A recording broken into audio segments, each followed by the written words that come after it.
Record. Recording. Do you see it? I do see it. I think we have to, you probably know, let everybody know as well, right? That we're It comes recording. up. Perfect. Oh, right. I forgot about that, of course. Okay. Great.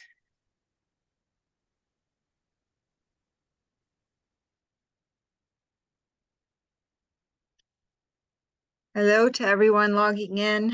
Welcome to the LPN to RN information session. We will give it about 3-4 more minutes before we get started, just to be respectful of everyone's time, but also to respect the fact that technology is sometimes not friendly and it takes people a little bit of time to log in. Yeah, and I think some people have had internet down as well due to the storms. Yeah, it's a little sketchy. I'm in Lincoln City and I keep getting the internet is unstable. So hopefully if I disappear, you're well equipped to take over. For the sake of all these people, let's hope not, but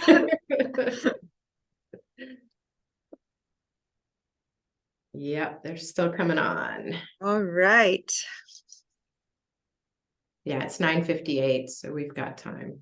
Just gonna keep admitting.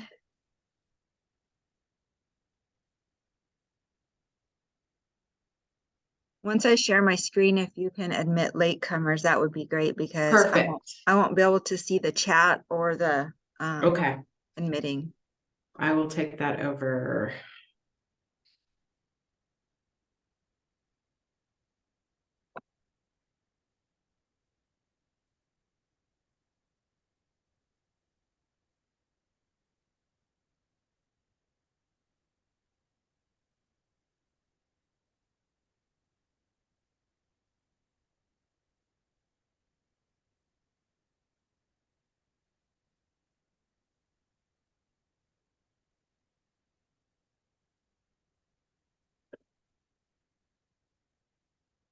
Be right back.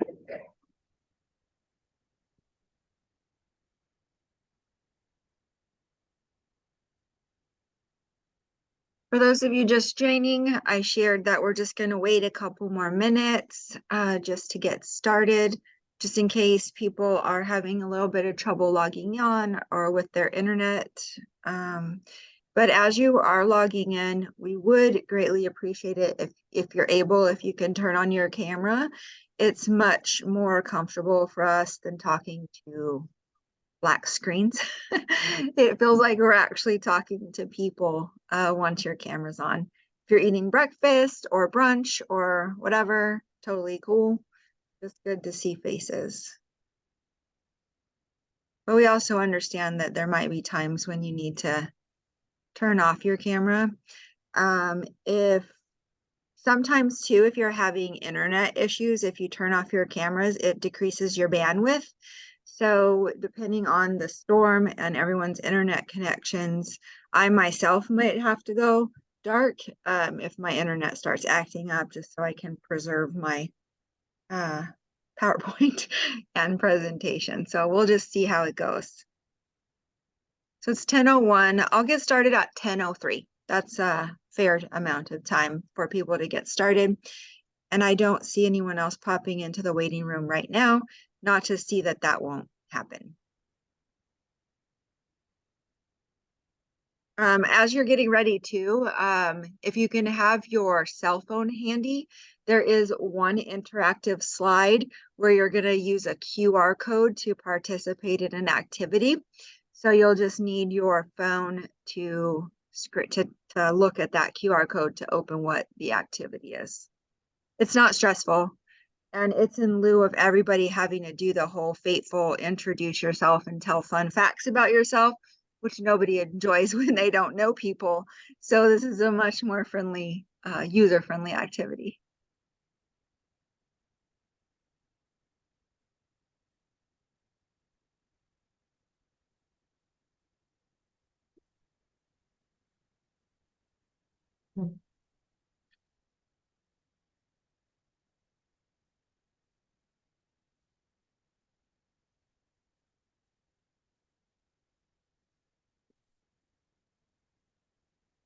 Another thing that's useful is if you can well, actually, I'll ask Becky. Becky, do you want them to put their name in the chat so that I you have it for recording purposes? Yeah, I think it would be great. I know that I have talked to or been in contact with so many people whose names I'm seeing, but if there's anybody, it would be great if everyone would put their name in the chat so we can track who's here. Perfect.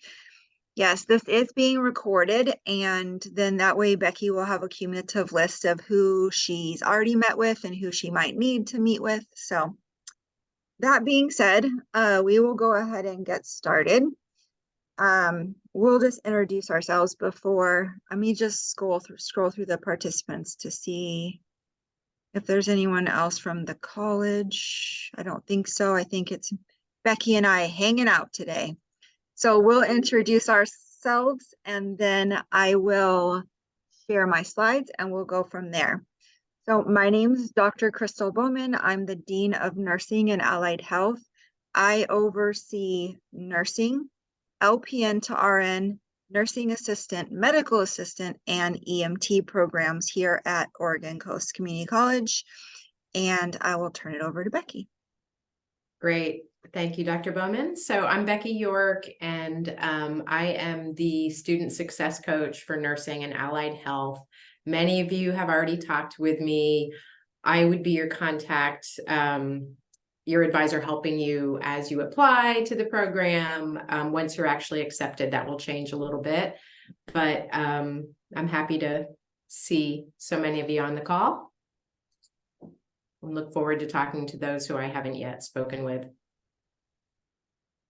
All right, let me get my PowerPoint all ready to go if technology works for us all here today.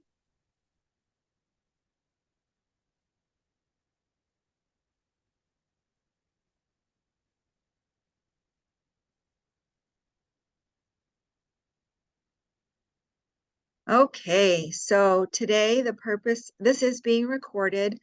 You probably got that message when you first logged in that this is being recorded. It's being recorded because we know that not everyone can attend at this point in time. People are working or maybe finishing up finals or doing other things. So we record this to post to the website so that other people that are also interested can take full advantage of the recording and have the same information that you're getting today. So this is the LPN to RN information session, and it's being hosted by myself and Becky, who you just met. So these are just the things that we're going to cover today. We already did our introductions. My faculty, it is finals week, so I told them that they did not need to shift around their schedule to be here when we have so much going on this week. So they probably will not likely make an appearance, but that's fine. If admitted, you will have ample opportunities to meet them. So we're going to talk about why the LPN to RN program, career opportunities, advising information, the application process, some resources that OCCC has to offer, and then financial aid. Becky's the expert in all things advising, resource, and financial aid related and college applications. So you will see us bounce back and forth so that we're both covering our areas of expertise. Okay, so why the LPN to RN program? So the first bit of it, the question is yours. So this is the QR code that I told you about to be prepared for. So what I'd like you to do is scan that QR code. It should bring up another bubble that asks the question, what one word best illustrates why you want to enroll in the LPN to RN program? So I'll give you just a minute to respond to that question, and then I'll stop sharing my PowerPoint and then go to the screen where everyone has input their words so that you can see what everyone else's thoughts are. I feel like we should have added some Jeopardy music in here just for like just for I'll a stop minute. there. If I had a better voice, I would definitely go for it. Dang it. Or a musical instrument. All right. Yeah, I don't think it's definitely not my area of expertise. All my degrees are in nursing, definitely nothing music related at all. All right, so let me stop sharing this for just a second. And then I'll share my other screen. Okay, it looks like at least one person had some difficulty accessing the QR code. Okay. See who else did. Here it is again on this screen if you need it in a more user-friendly format. I'll give it like another 30 seconds just in case I see 12 responses. Great. So I will look at the responses when my time says 10:09. So it says 10:08 right now. Got it. Another person couldn't use it. We understand. Everybody who can Yeah. use it, go ahead, and we understand some can't. And if you're tuning in on a cell phone, it will be extremely hard for you to then use your cell phone to scan a QR code. So we get it. It's just a fun activity to get us started.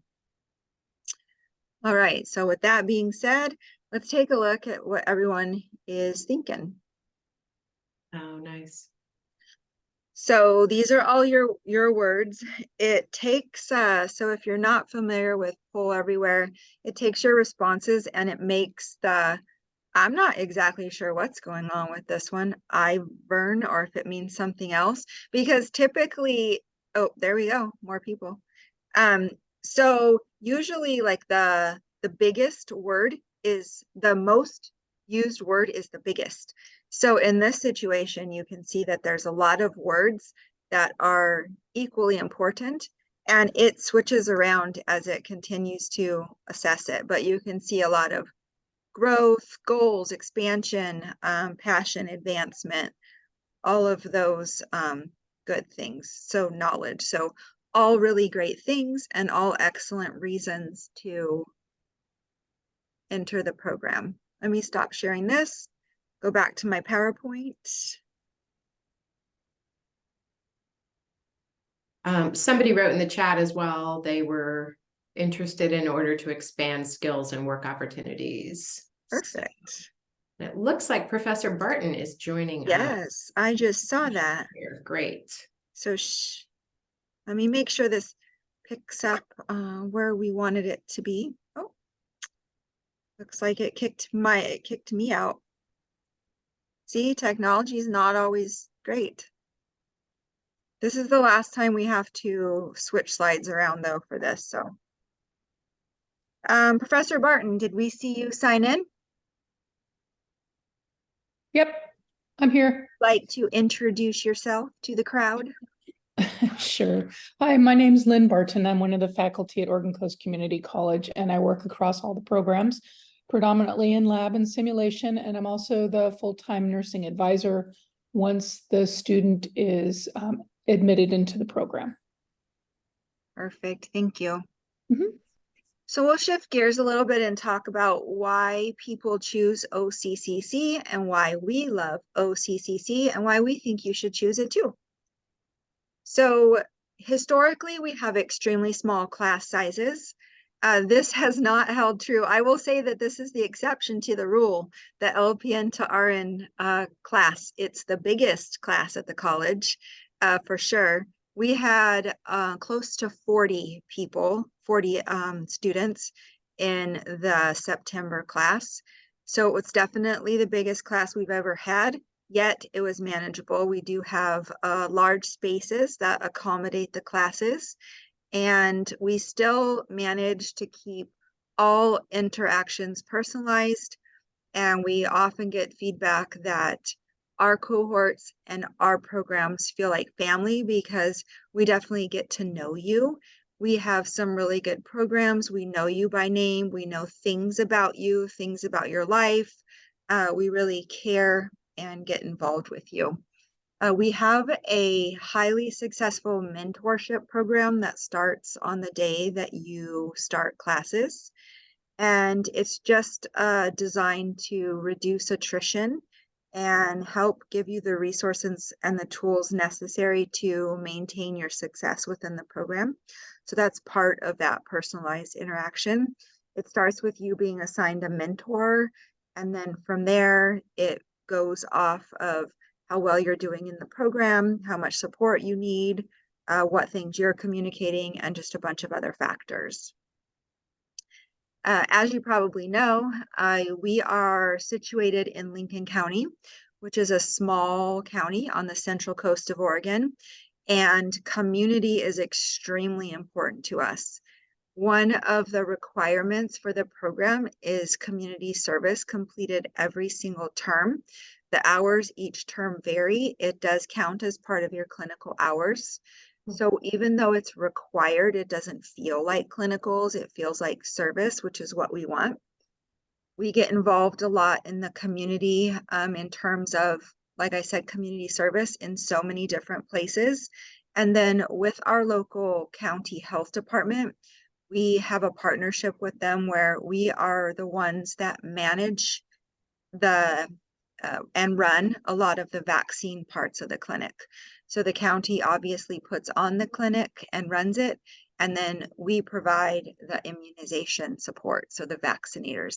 So it's been a partnership that's worked since the start of COVID and is still going strong as COVID shots are still needed. COVID rears its ugly head again and again and again. And then within our community, there's a lot of job potential.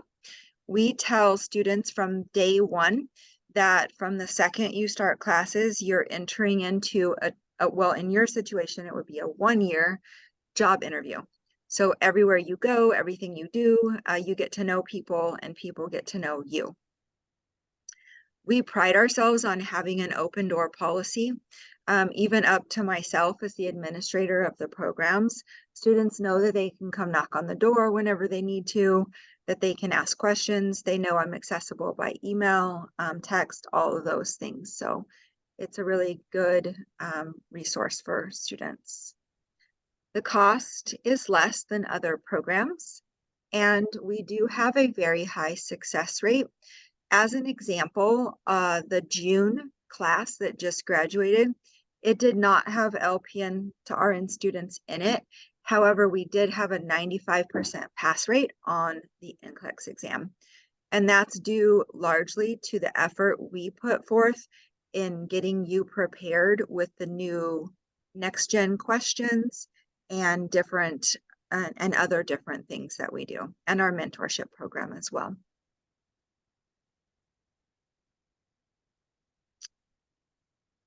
So a little bit about our LPN to RN program. I do have a whole section, a whole slide at the end reserved for questions. So if you have questions that come up, if you can save them till the very end, we may answer them, Becky and I, and Lynn, Professor Barton, we may answer them as we go along. So if you can hold on to them to that very last slide, either it may get answered or it may come up. So this is a relatively new program. We did offer an LPN to RN program about 9 or so years ago, 8, 9 years ago. It was very short-lived, and then it kind of was no longer in existence. And so we brought it back into existence last year. And our first cohort was admitted and started in September of 2023. So they are now completely done with their finals. Today's the last day that they're in class, and then they're moving forward. It became a very successful model of education. We knew going into it, we didn't know what to expect. We didn't know that there were so many LPNs out there that really would want this program. And so we do have quite a bit of competition for very limited spots. And that's due largely in part to our very progressive and forward-thinking model of how we handle things with this LPN to RN program. So we essentially give you, and there's a whole slide on this coming up, if you have an active LPN license in the state of Oregon, you essentially get credit for the first year of the program. So that is transcripted. And like I said, we'll talk about that in just a little bit. So that made it a very popular program. One of the most common questions we get is, will all of the credits be transferred in? Yes and no, and Becky will surely talk about that in just a bit, but the LPN license is key. We also have a large number of out-of-county students that applied. In fact, in our current cohort of LPN to RN students, there's more out-of-county students than there are in-county students. Unfortunately, as much as we would love to take every single person that applies, we do have a limited amount of space. How that works is my max capacity of students is 40. So whatever spots I have open going into the fall term will be however many spots that I can offer to LPN to RN students. So for this first cohort, I happen to have 18 spots, and that's how many I admitted. Now that number can fluctuate. I may have 18 again, I may have 8, I may have 10. We honestly will not know that until the spring term. And so when we do admit students, we admit for the spaces we have and some alternates in case we have other spots open up. Before you do decide to officially apply, you need to understand a few important things. And I will begin referencing this at every point of contact that we have with you, because it cannot be a surprise to you. This program is held in Lincoln County. So if you live outside of Lincoln County and you are accepted into this program, your expectation is going to be that you drive. We don't make accommodations for that. Our classes are in person. All of our theory is in person. So you will be driving. You will be driving to class on Monday. You will be driving to class on Wednesdays. You will drive for lab. You will drive for clinical. So please, please, please consider that when you're applying, because it is an expectation. There's no workaround to it. You have to know that going into attending a program that's not in the county that you live in. That did come up a couple times with this current cohort when they knew this, going in, that they would have to drive, and they saw, a little bit how difficult it was, and started asking for special dispensation to not drive or to attend by Zoom. So I reminded them just like I'll continue to remind them and you, entering into this program out of county, you will drive. So just a little bit about the nursing career on the little activity that we just did. There was a lot of career advancement, things like that. So some really important information that I want to share with you is moving from the LPN to RN role will certainly advance you financially and professionally. This is just a screenshot of the wages that registered nurses make in the state of Oregon. And you can see that even on our lowest end, we are far, far above the national average for nursing wages. And we're also above national average for LPN wages as well. It's just more of a gap with registered nurses. So if we're even looking at the medium wage for registered nurses, it's about $10 more in Oregon than it is in other places, an hour. So you can see how that plays out monthly and then annually. So that top salary, that's what everyone I know strives for. And I know that people will say that they're not necessarily going into nursing for the money, but that definitely is a motivating factor. That and the fact that this profession is in demand, it is highly sought after, and it continues to grow. These projections were actually from last year. I did not change them for this year. So the 10-year growth in 2022 was at 16.7%. It's actually higher now. Mm. And that's for a lot of reasons. COVID was not kind to healthcare at all. There was a mass exodus out of healthcare that is causing us to need to replace nurses quickly.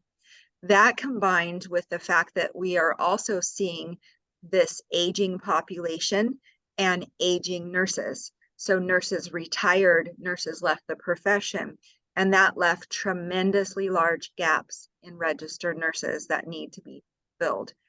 That annual opening that you see, 2,664, that was from last year as well. The projections now for the next 12 to 24 months is that that will reach over 5,000 openings that will need to be replaced for nurses. So you will always be in demand, you will always be needed, you will always be wanted, and you will be highly sought after. So please take comfort in that as you prepare to apply, sacrifice the next year, and drive a lot of miles. A lot of people mentioned advancement on the poll everywhere. So from here, there's other opportunities for you. Once you've completed your associate's degree, you can move forward with your baccalaureate degree. And many management level nursing degrees or nursing jobs require a graduate degree, whether that's a bachelor's degree or a higher level degree. So you really have to consider where you want to go with your career. Do you want to stop at the ADN level? Do you want to go on to a BSN? Or do you want to get a higher level graduate degree like a master's degree or become a nurse practitioner, a nurse midwife, a nurse anesthetist? These specialties all require higher level education, but they all start here. So you have to start with a nursing degree of some kind to be able to progress. On a personal level, I started in community college. I got my associate's degree from a 2-year community college in Sun City, Arizona. Wow. And I went then on, I got a bachelor's degree from Arizona State University. Then I got a master's degree in nursing education from Grand Canyon University. And then I decided more education is always good. So I went on to get my PhD. And then I'll also finish my nurse practitioner in February. So whatever you want, it's out there. So it's just that first step getting started. And actually, you've already started it. You're LPN, so you're already in healthcare. You already have a degree. You're working really hard to accomplish the goals that you want to accomplish. Advising. Becky, Professor Barton, do you guys want to talk about the advising model? Sure. Sure. Go ahead, Becky. Okay, so I'll start. We do things a little bit differently on the nursing side here at Oregon Coast Community College. So I would be your initial contact. Again, I've already talked to many of you, helping you both with financial aid as well as admission into the program. Once you actually are admitted, at that point, Professor Barton would be your advisor. So as far as your actual classes in the nursing program and everything else. So that I'll let you then say a word or two about that. Okay. Once you're admitted into the program, you've met with Becky, you've had all of your courses reviewed by the registrar, and you're good to go. I become your advisor for the remainder of your time in the program, along with your mentor, and we do a stepped approach to advising. I meet with you a minimum of once per term, and then as needed and depending on what's happening in the program. So you may see me a fair amount, or you may just see me that one time. I'm always on campus. And then I work with your mentor. So as you work through the program, if there's ever any question or concern, we work together to try and support you through the program. We each have some different resources available for you, just depending on what you need. And then we also continue to work with student services and the navigators there as well. Just making sure you have not only what you need for your clinical and theory, but also life events. So. And that's what I have. Thank you both. Got it. We can go to the next slide. Okay. So Yeah, normally on in our other programs, we hold individual advising sessions, and some of you have already talked to me individually prior to this call. Because of the volume of interest in the LPN to RN program, we've been trying to move to group advising sessions. So after this call, we'll schedule some additional group sessions where we'll go over the prerequisites, just talk a little bit about the application process, can touch on financial aid. If any of you have questions in the meantime, you're more than welcome to reach out to me via email. My email is here on this screen. Most of you already have it. Additionally, in a little while, when we get into some of you will be needing to take a couple of classes. We'll talk more about that, arts and letters and social sciences. Any of you who are interested in taking those at Oregon Coast Community College, I will be able to help you with that. And again, we already touched on the fact that once you are admitted into the program, Professor Barton will be your advisor. And then the next slide. We kind of already talked about this a little bit. Professor Barton touched on it, just that, you know, both of us at different stages in this process, we're really here for you. We're here to help you and support you. And certainly right now, you're welcome to reach out to me with any questions. Once you're admitted, you know, Professor Barton will be there for you. As Dr. Bowman mentioned earlier, we really do have an open door policy here at the community college. We will make sure to keep you advised regarding any deadlines, announcements, financial aid deadlines, etc. So you will hear from one or both of us throughout your time here at the college. Go to the next slide. Yes, so I think, okay.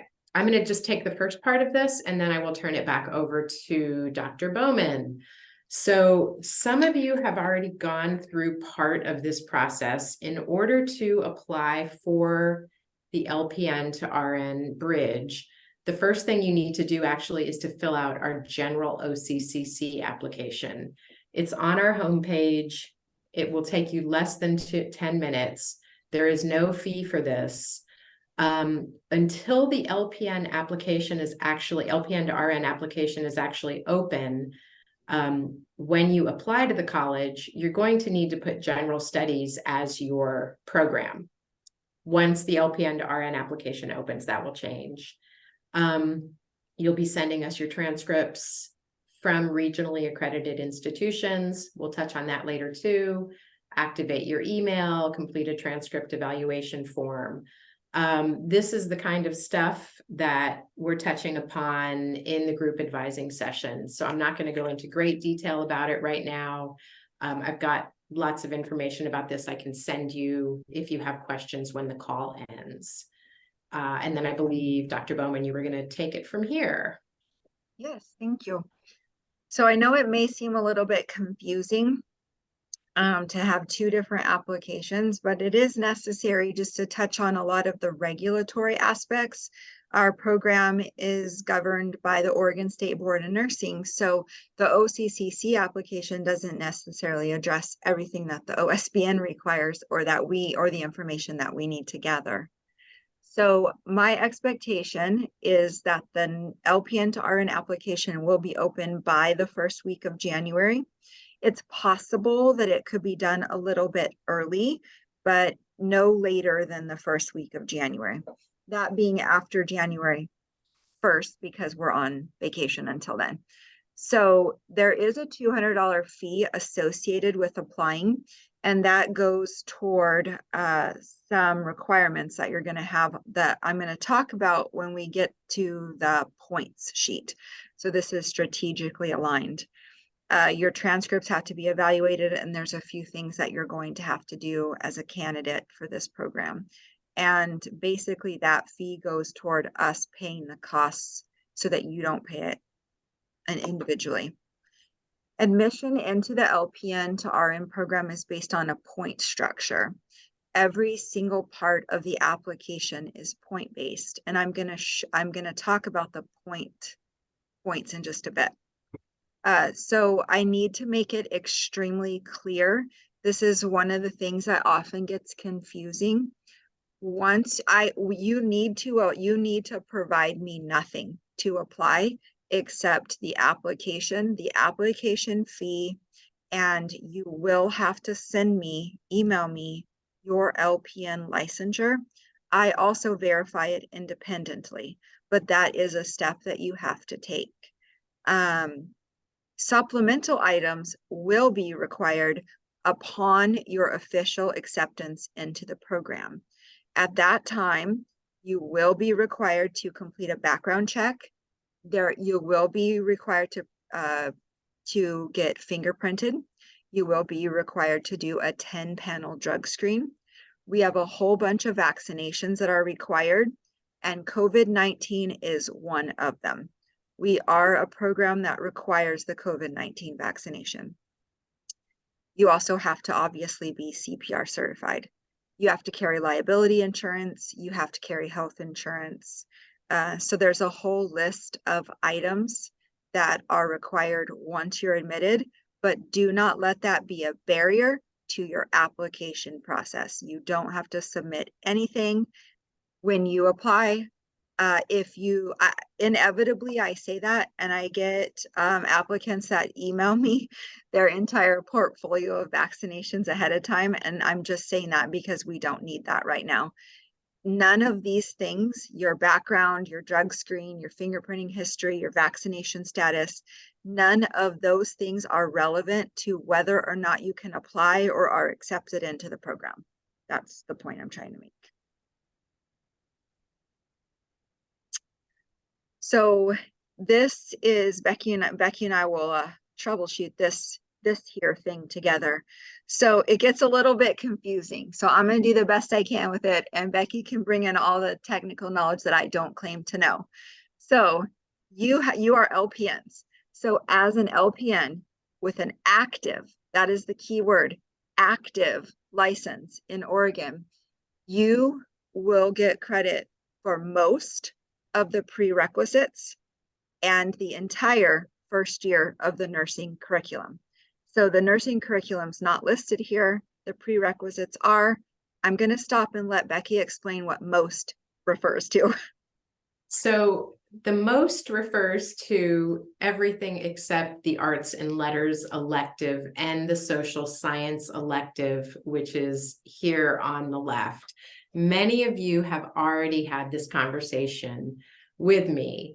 So again, your LPN license will cover, your active LPN license will cover everything else except these two classes.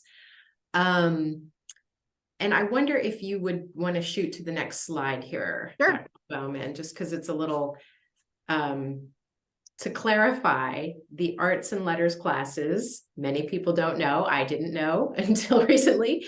They include classes like literature, speech, music, art, philosophy, religion, communication, and 200 level or second year language classes. Things like sociology, psychology, anthropology, poli-sci, history, and a few other categories, I think geography, cover the social sciences requirement. So many of you, actually all of you, I am quite sure, took psych classes when you were going to your LPN school. The little catch here that's listed on the right is that we can only accept those classes, the arts and letters and the social sciences classes, if you attended a regionally accredited institution. So I know there are many people on this call who attended good schools, but places, I've talked to a lot of people from Sumner, from IoT, and I think it's Pioneer Pacific, maybe in Eugene. So those schools are not regionally accredited. If you have other classes, maybe taking at a community college or a different college that cover either of these requirements, you will be fine. The other thing you need to know is that while I can sort of give you this very general knowledge, our registrar would actually need to evaluate your transcripts to tell us for sure whether you have these last two categories covered. As I've talked to many of you about, you have time to take these in winter or spring term at either a local school or here at Oregon Coast Community College. And as we'll mention later in the call, if you do take these two, if you need these classes and take them with us, you could get a couple of additional points on your application. We do have some online options. So I don't want to keep rambling on here too long. We can probably move on and answer questions later. So we keep talking about points, so I want to explain what that means. The point sheet itself is not finalized yet, so I cannot tell you today how many total points will be possible, but these are just some highlights of the points that I want you to take away and start thinking about. So the way to think about it is, the higher the points, the better chance you have of being accepted and being awarded a seat in the program starting in the fall. We don't look at anything else besides point structure. So if I have 10 spots, the top 10 scoring people are going to get the seats. That's just how it is. It's equitable that way. It makes sense. It's a good system. Everyone's done the same things. So some things that we look at is you do get points for having various licensures. So all of you will likely have an LPN, active LPN license. So you're guaranteed a 10 points right there. And then, so the reason this looks a little bit different is if you have other licenses, then you're going to get additional points for those. So your LPN license is going to be worth 10 points. Any additional license is going to be worth 5 points. So say you're an LPN who also works as a QMHA and you still maintain an active CNA license, you would get 10 extra points. If you have a previous associate's degree, you get 5 points. If you have an existing bachelor's degree, you get 10 points. A question that came up recently was, what if I have a master's degree? That's never come up before, but that I will be adding that to the point structure. That will be worth 15 points. So you can see how it's going to pop you up in point structure. What Becky was just talking about was we give you 2 points for every required course that you take at OCCC. So if we're talking about your arts and letters and you need 2 classes, that would be 4 more points there that you could get. I promise you that every point begins to matter. It begins to count. The bottom 3 things are what I was alluding to when I talked about the application fee. As part of the application process, you will be required to take an NLN PACS exam. It's basically an entrance exam, and it measures writing, reading, and science. No, reading, writing, math, and science. So we're looking at those 3 things. It gives a composite score in each category. It gives an overall score. If you meet the benchmark on the PACS exam, then you get 20 points.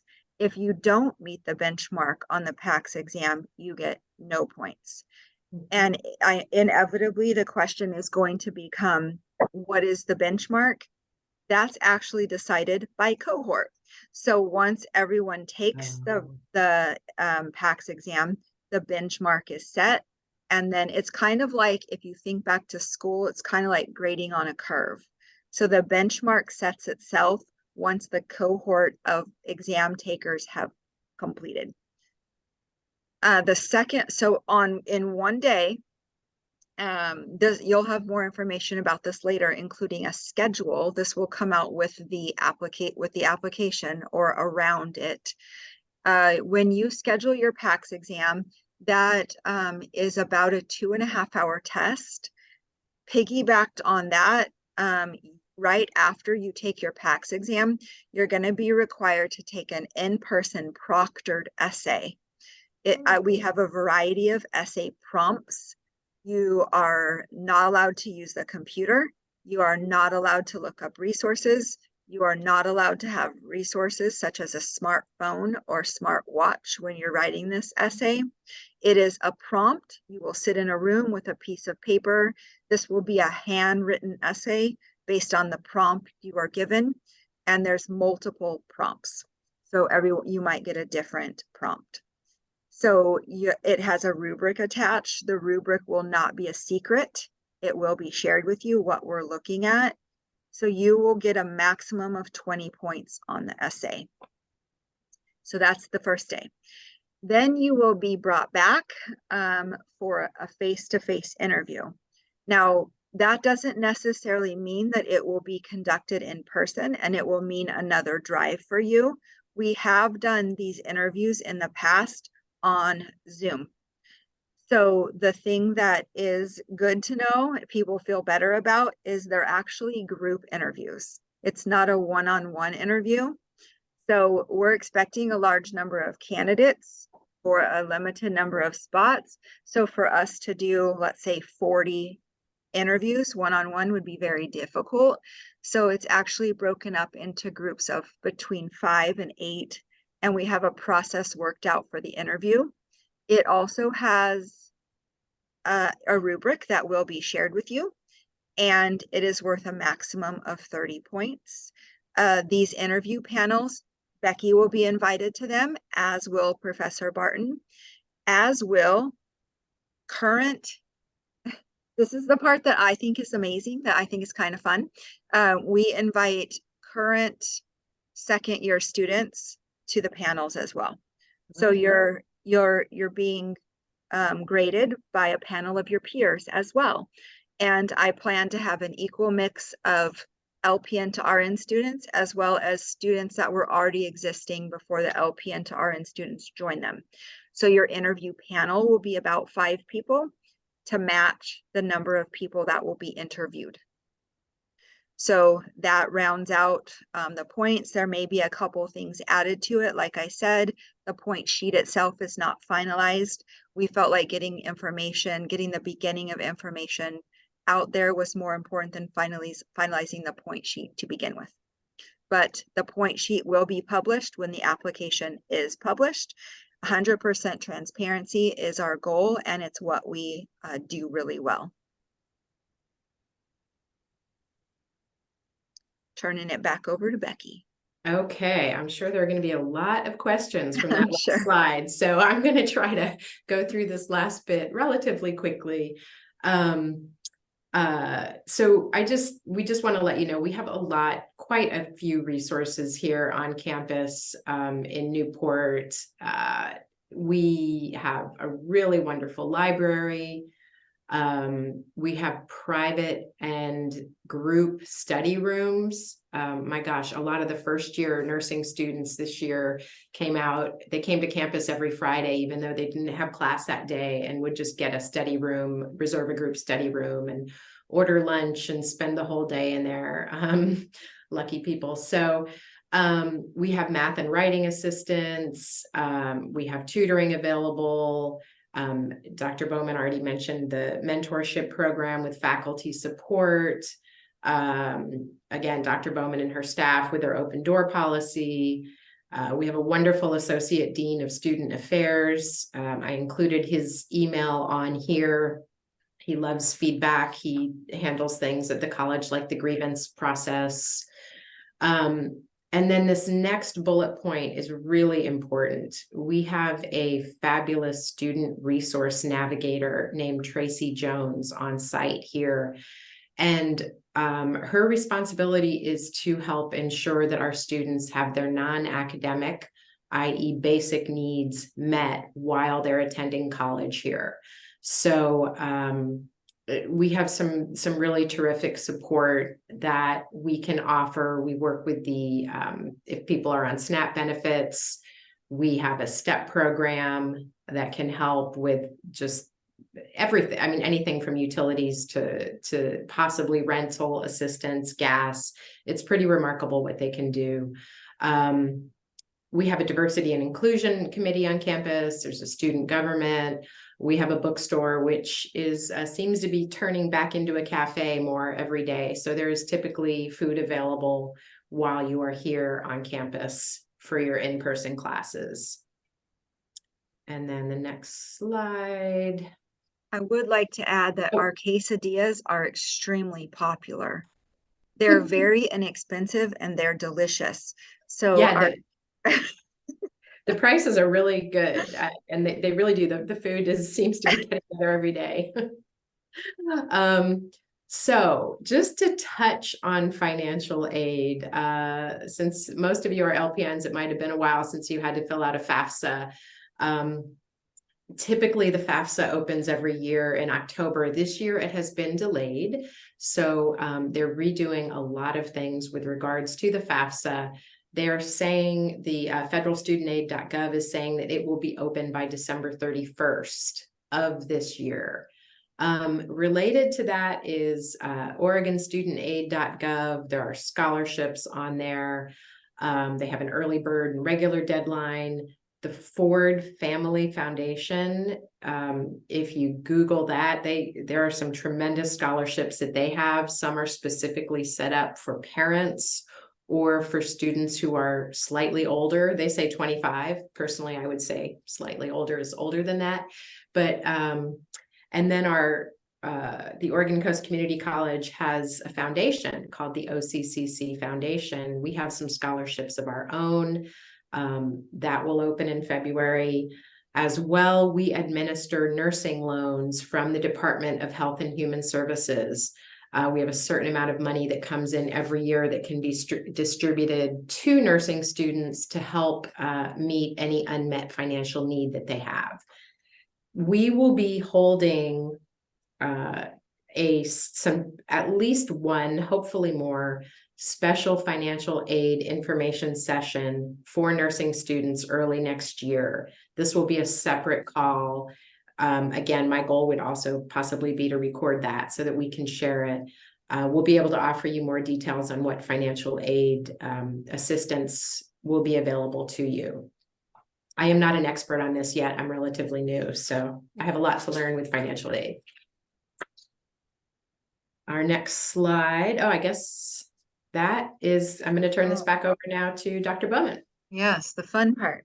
So I'll answer all these questions and then I'm going to stop sharing so I can see you when you ask me more questions, because inevitably there will be more questions.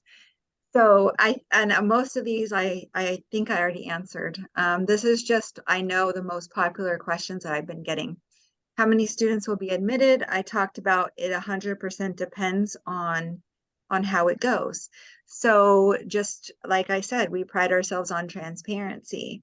Right now, the first year cohort has 27 students in it. 5 more are joining next term. I will have 40 spots open at the beginning of the fall. So the number of spots I can offer to LPN to RN students waxes and wanes based on, sadly, attrition within the program. So if people decide to step out for whatever reason, or they're not successful, then that's how the seats become available. And things happen last minute. That's why when students are accepted, I always accept up to 10 alternates, just because of this reason. I can tell you from experience with this current LPN cohort that I had listed up to like 20 alternates, and I went through almost all of them before my cohort got settled, just because there was a lot of life happening, and we understand that too. So just because you're accepted into the program, it's not like you're signing away your life or giving me your firstborn child. You have the opportunity to say, you know what, I did accept my seat, but things happen and I can't continue, and that's okay.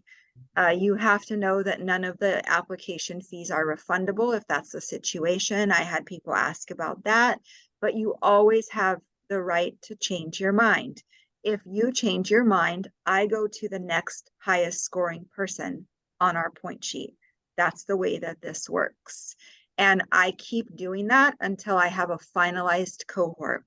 And Professor Barton and I can tell you that this current cohort, I finalized the last person the day before classes started. I was that diligent in making sure that all the seats were full and that everyone was getting the opportunity that they really, really are so excited about. I think I was really clear that I don't know the minimum number of points you'll need to be accepted. It just depends on how many people apply and a lot of other circumstances. What I can tell you is you want to get as many points as possible. The higher you are to the top, the higher the opportunity you have to be accepted. What if you're still working on prerequisites? So that's an excellent question. And this is where there's a lot of varied answers. You do not have to have your arts and letters complete in order to start the program. Does it help you? Absolutely, it helps you. It helps you in terms of points, and it helps you in terms of taking it off your plate because this program is hard. And so you should be really focused on the program itself and not on having to worry about outstanding things that you need done. Becky, do you have anything to add to that one? Yeah, I think I was just going to say that, for a lot of LPNs, it might have been a while since you've been in college. And so I think as well, if you don't have these classes, I think taking them prior to being admitted could be really helpful just to get back in the swing of school, in addition to taking them off your plate, because, this is a full-time job, really, attending this program. Yeah, and you all don't have, so entering at this point, basically you're entering in the second year of a 2-year program. Whereas like maybe if we're looking at a first year student entering the program, they would have the summer between first and second year to pick up these pieces. You don't have that luxury. You have from now till when you start. So really what would happen is, say that you went through the whole second year of the program, you met all the nursing requirements. We cannot give you a degree unless you finish the arts and letters. So it would be held up, which means you wouldn't be able to test with the OSBN to become an RN. So it's just something that's really beneficial if you get it out of the way. But I just don't want you to be nervous that that it's a do or die situation. It is not. You can still apply and you can still be accepted without arts and letters. When does the application open? I told you the latest possible date is that first week of January. Please know, but first week of January, I don't mean Tuesday the 2nd or whatever day that is. I mean by Friday.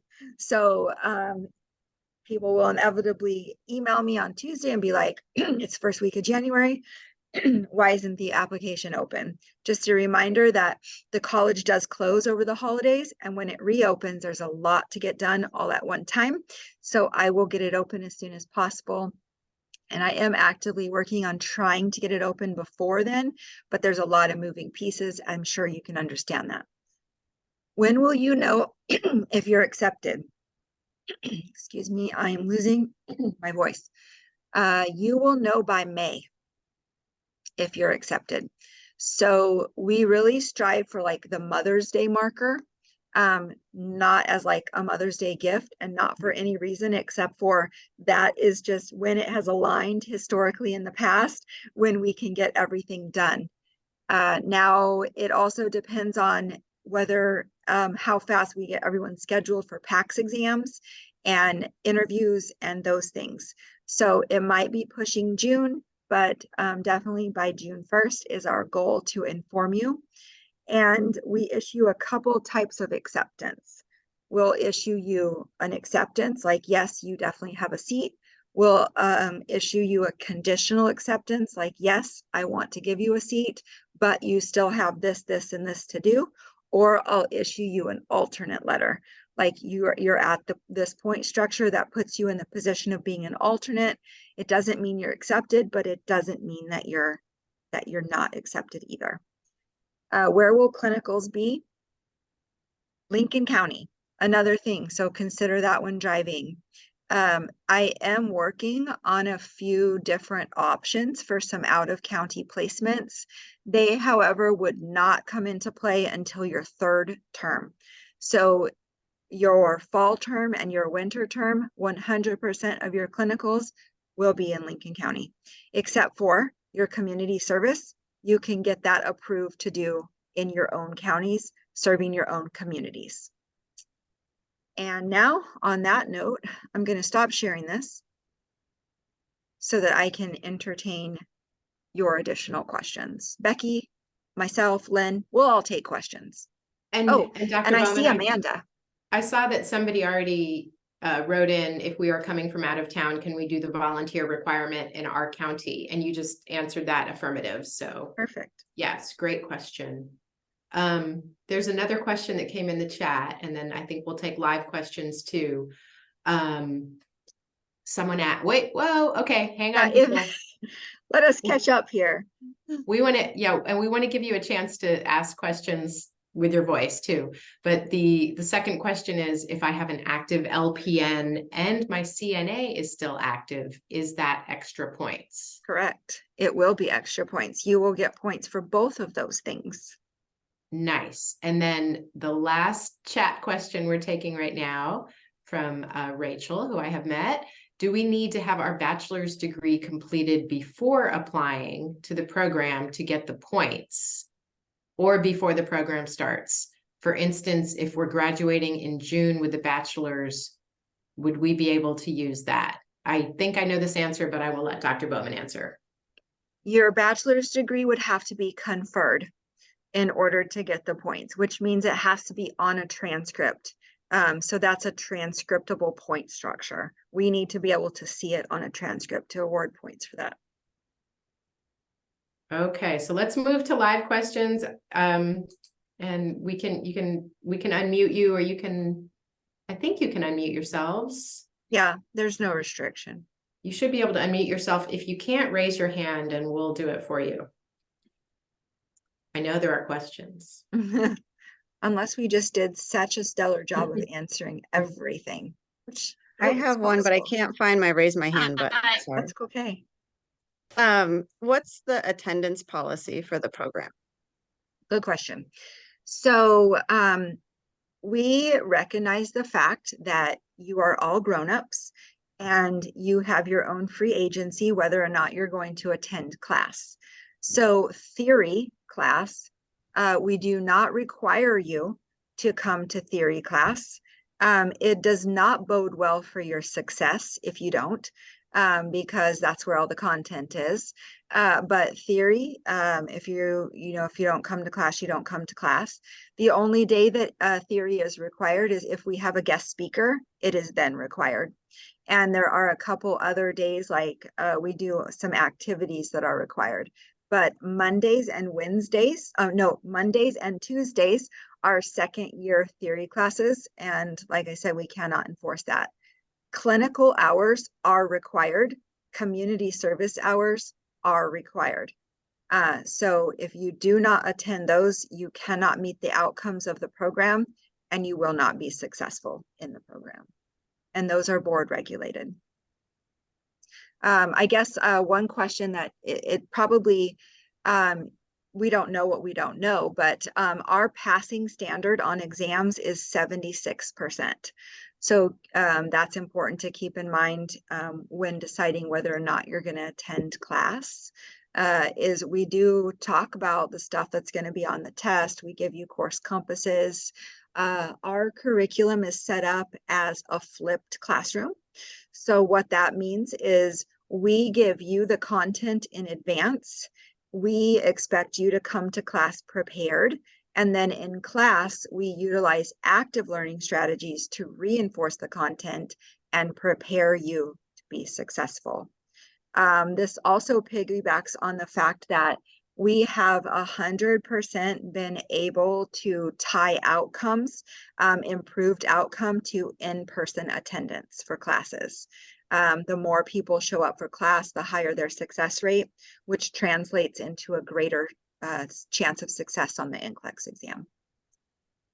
Does that answer your question? Perfect. Looks like we've got I know, I'm not sure if Sunshine is actually your name or your Zoom. Yeah, But yeah, that's my all right, Sunshine. that's go my ahead. Zoom name. My name is Victoria. Thank you for the presentation. I have a question. Does the science classes expire? No. No, so we actually don't have an expiration on science or math, but it also becomes a non-issue if you have an active LPN license because we give you credit for those anyways.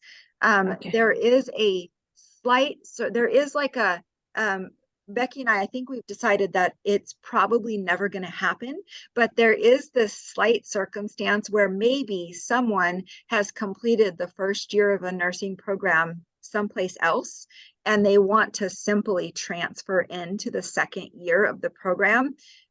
In that situation, we would have to look at transferable credits versus awarding credit for prior learning. And in that situation, the expirations would become important, but we don't have, that's another thing that we did is we lifted the expiration dates on science and math, and we developed a MP 111 medical terminology challenge exam if you still needed those. So it was just a lot easier to be able to access education and achieve goals. Thank I you. also want to add there's no expiration on the those other two classes we talked about, the arts and letters and the social sciences classes, no expiration on those either. I think the next question, the person shows up as Anand. Do you want to? Hi, my name is Phoebe. Oh, hi. Anand is my daughter. Okay, great. She took over this iPad. So anyway, I'm sorry that I had a question about, it said that there was like 4 days required, Monday, Tuesday, Wednesday, Thursday. I was assuming that Friday was a day that people studied together. So will that possibly be a day that is sometimes required? And what is the time of the classes? Like, I guess basically what is the in physical time that we're going to be on campus? Yep, great question. So I can tell you how the current structure of this term looks like, which is what you would be walking into. So Monday, the students' classes from 9 to noon, 11:50, so noon. And then on some Mondays, not every Monday, but 6 Mondays of the term are your exams. Now we are talking about a slight change in structure and allowing exams to be done remotely. That has not been finalized yet. For our exams, we use a software called Respondus Lockdown Browser. So it's a safety and security system for exams. But exams are, they're important. So we haven't decided that yet, but worst case scenario, the exams would be from 12:30 to 2.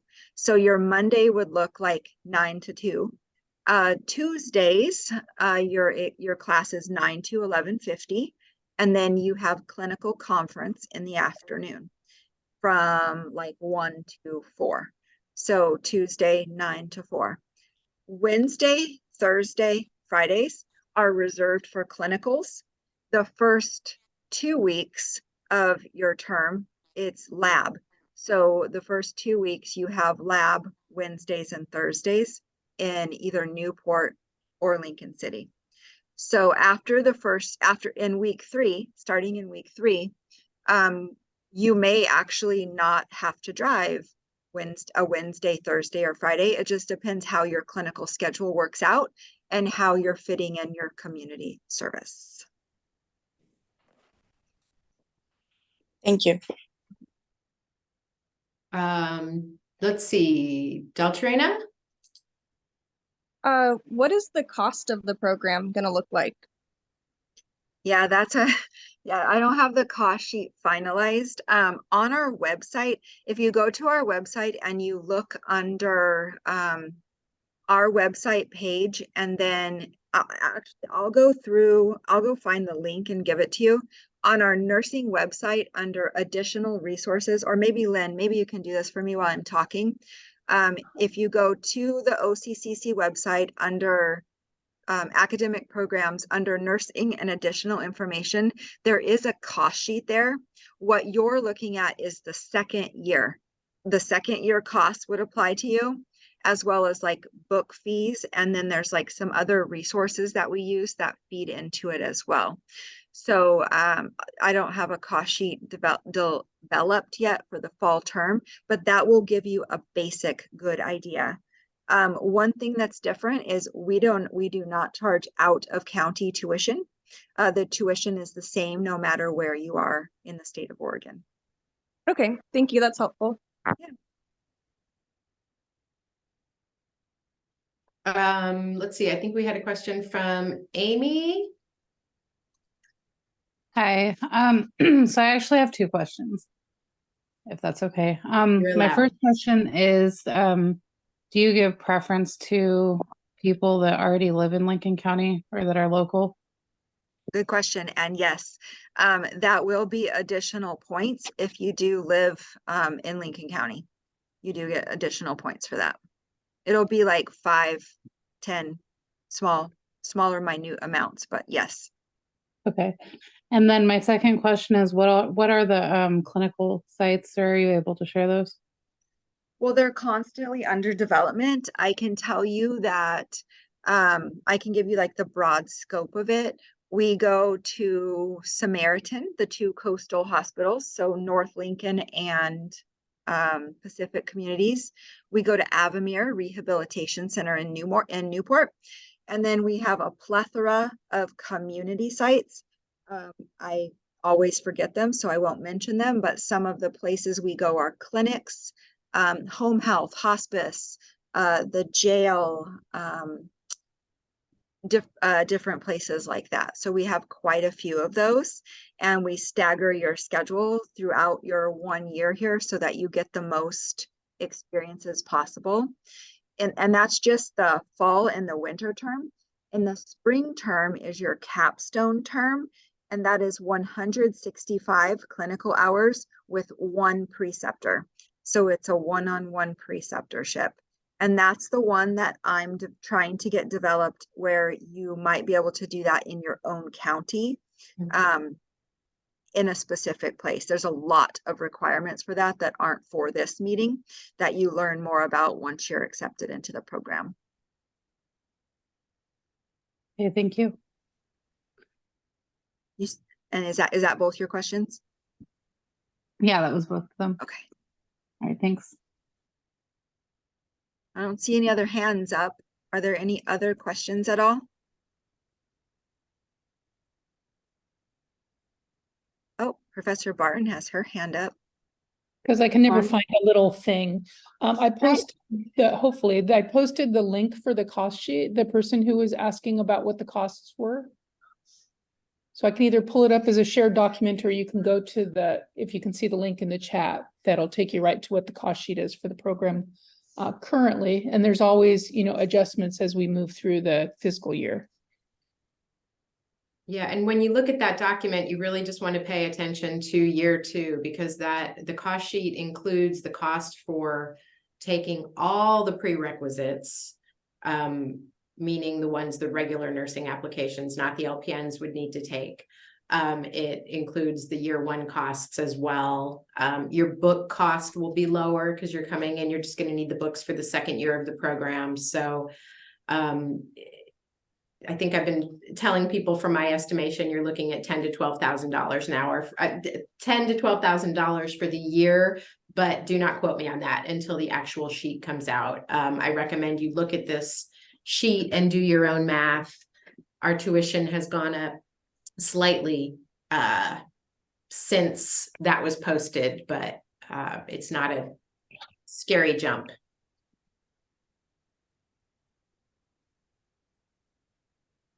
Looks like Sunshine has her hand up again.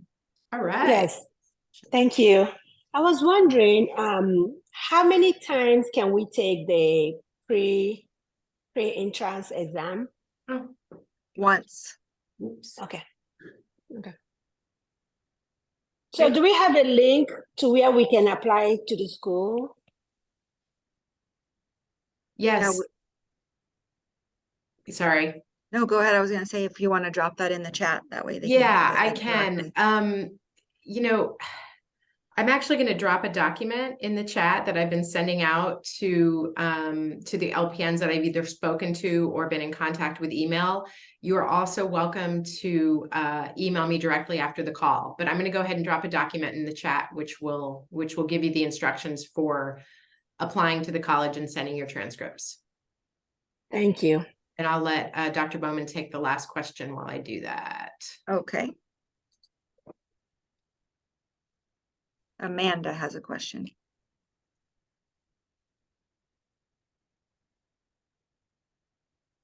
Okay, can you hear me? I can. Okay. I have a couple of friends that are in the program this year, Mhm. and I'm curious, are you guys gonna change the book requirements, or would it be possible to buy like books from last year from somebody who graduates this year? That is a good question, and we don't usually know that until summer. Okay. If a new edition of the book comes out, then we do update our book list. If there are no new additions, then we do not. And in that situation, of course, save costs and buy them that way. Okay. We do get books at a significantly reduced cost because we work directly with Elsevier to get student discounts on books when you buy them bundled. So I believe that the LPN to RN book bundle was about $400 less than it would have been if you just like piecemealed the books together.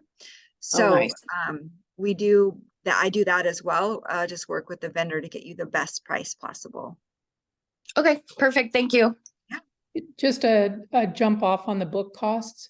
If you purchase somebody else's textbooks, which is great, but the downside is if they have already scratched off the access codes and are using the manufacturer's accesses in the internet, you won't be able to get those. And so you really need to think about what kind of access you want from your textbooks and the resources.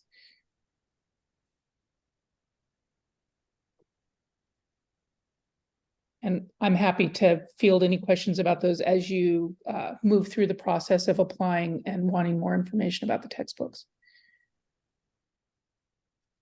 Amanda, did you have a question? No, I didn't. Sorry. I'm not super familiar with Zoom, so I couldn't figure out how to put my hand down. I just figured it out. Okay. Thank But you. I will say, speaking of Amanda's, I see our Amanda on the call as well. So Amanda, do you want to introduce yourself? Yeah, can you hear me? Yep. Okay, good.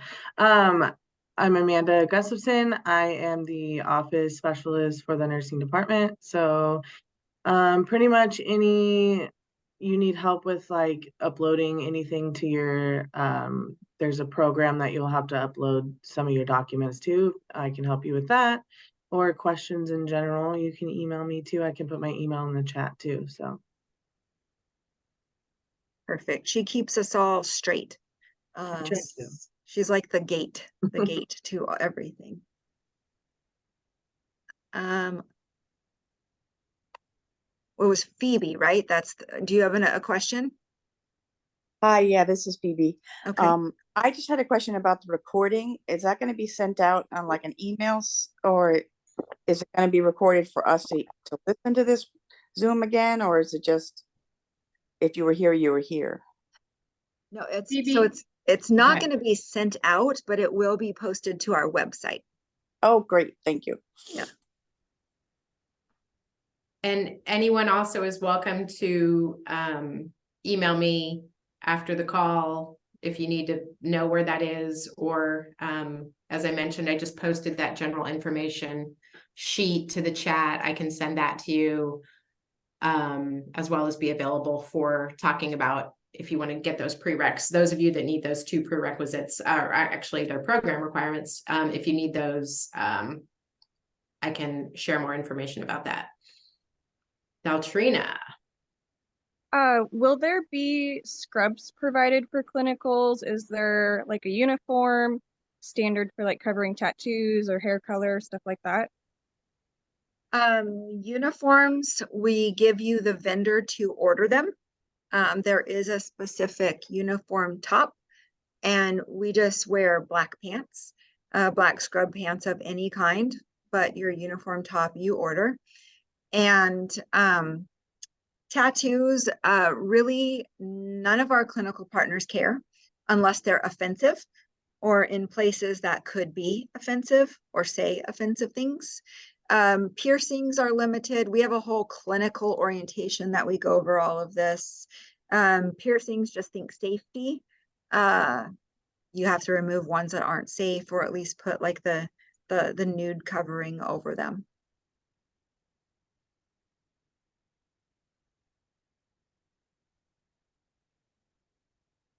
I don't see any more hands. Does anyone have any questions as we wind down? Just going off of hers, she asked about hair color too. Do you guys Oh, do hair anything color. with hair Yeah. color? So we do have it in our policy that hair should be a natural color. So by that we mean like no pinks or blues or things like that. I will say that our clinical partners are getting less concerned about that, but it still remains at this point. We generally go with the consensus of our clinical partners. So if one clinical partner has a problem with it, then we still write it into our policy, because there's a chance that you could go to any of our clinical partners. Same with the COVID vaccine. That's why we still require it, is some of our partners do and some don't, but we as a program do. Whitney. I'm sorry if this was missed. You mentioned clinical days. Is there a set amount of hours for that day that we would be required to be at clinical, like a full shift, or is it partial hours, or does it depend on site? It depends on sites. The hospital and Avamere are 12 hours, and the community clinicals are 8-hour days.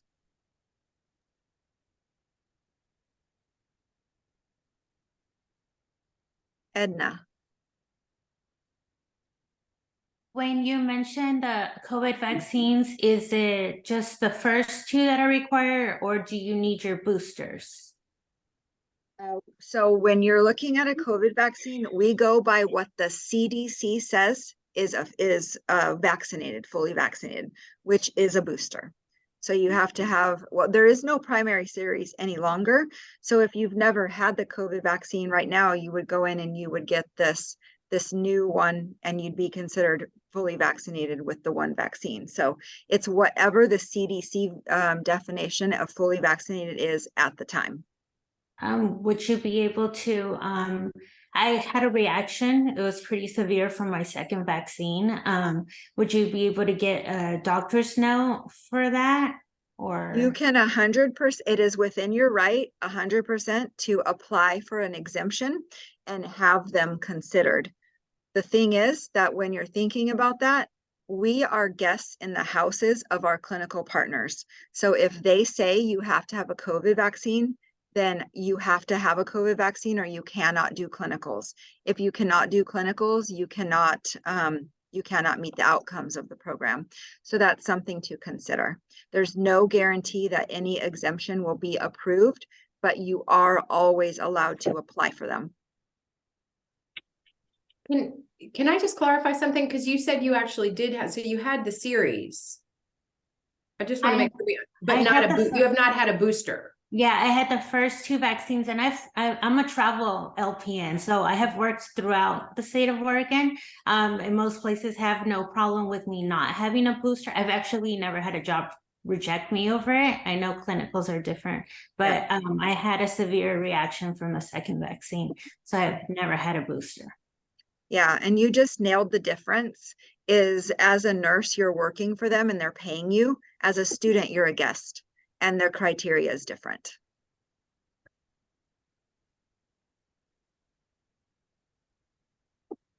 Amanda? I had just a question, follow up on Edna's about the COVID vaccine. I've had 3. So if their boosters are required, I can get one at my work. But for the rest of the vaccinations, are we talking about like hepatitis, varicella, like stuff like that? And are titers accepted? Correct.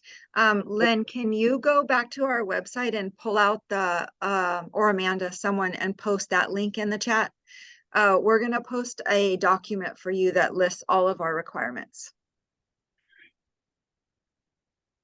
Okay, perfect. Thank you. When I did the LPN program, I have a bunch of titers in a they file work from that. So they work for sure. Perfect. All right, one last question then from, I think it's Victoria, not Sunshine, right? Yes, Victoria, thank you. My question is that I just want to clarify this. So because some of us work Monday to Friday or things like that. So you said the LPN to RN program is 4 days, Monday, Tuesday, Wednesday, Thursday, basically, right? Well, I didn't say 2 that days of class. exactly. Yeah. Okay. Yeah. Yeah. So that's how the current Tuesday. schedule. Oh, sorry. Okay. Okay. So Monday, Tuesday is the class, then Wednesday, Thursday is clinical. So Monday to Thursday is the classes, right? Well, not necessarily. What I said is Monday and Tuesday are classes, exams, and clinical conferences, and clinicals can be any other day of the week. So it doesn't necessarily, it doesn't mean you're going to be in clinical Wednesday, Thursday, Friday. So in each week, you will have one clinical day every week, but that day isn't guaranteed because it's based on scheduling. Okay. Thank you. Yeah.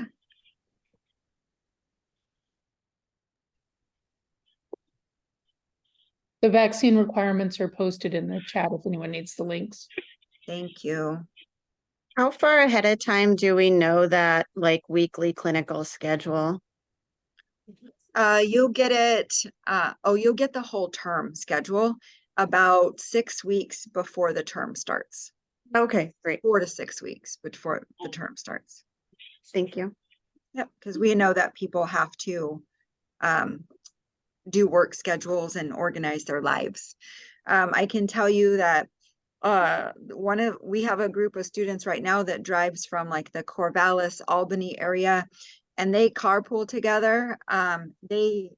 There's a group of 3 or 4 of them, and how they managed it this term was they actually just started, they rent like a hotel, split the cost, and they stay until like Tuesday night, and then they go home. So, and then that way they have a built-in study group and carpooling, and it just reduces the burden.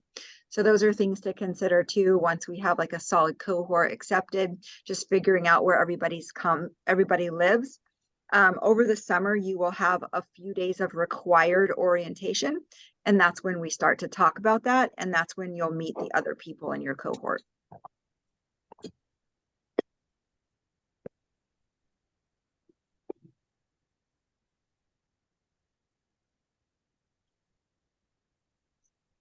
All right. Well, I appreciate everyone for coming and all of your great questions. As soon as I get the recording, I turn it over to the people that can put it on our website, and that will be up for you. I know that there's a lot of email addresses in the chat. If you need to contact anyone, you can contact us for any questions you may have thought of afterwards. And then as soon as the application is published, Becky, do you plan to do like an email, just letting people know? Absolutely. I have a list of every single person I've spoken to. I know there are a few of you on here that I have not spoken to. Please feel free to shoot me an email. Again, I want to make sure I have everybody's information because I will be making an announcement when the LPN to RN application is up. Perfect. All right. Well, thank you all. I hope you all have a good day. Thank you. Hey.